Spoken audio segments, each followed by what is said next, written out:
后来含这个3百种的美国猪肉，也就是美国内地，搁较无1个月就要开放进口。为着要来宣示拒绝着内地的决心，台中市长罗秀燕邀请到台中市主营养午餐的业者，做伙到国小来签联署书，保证讲绝对袂来使用着含3百种的猪肉。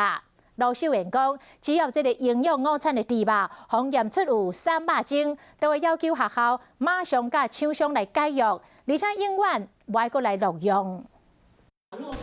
做校园营养午餐的团线业者，伫台中市长罗秀燕的带头之下，一直伫联署书签名。先来讲，就算有莱克多巴胺的美国猪肉，伫明年1月7进口，因绝对袂用。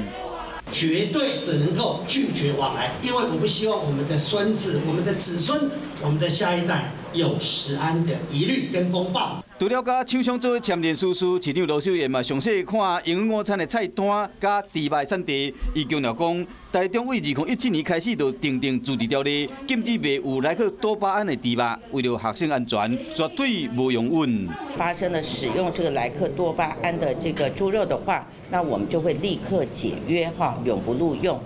那唯有透过这样的一个严格的把关，我们才能确保我们的师生不会吃到含有瘦肉精的猪肉。另外，卫生局、教育局甲农业局嘛会组成联合稽查小组，针对学校的灶卡团线业者，增加稽查的次数，确保学生绝对袂去食到有300种的营养午餐。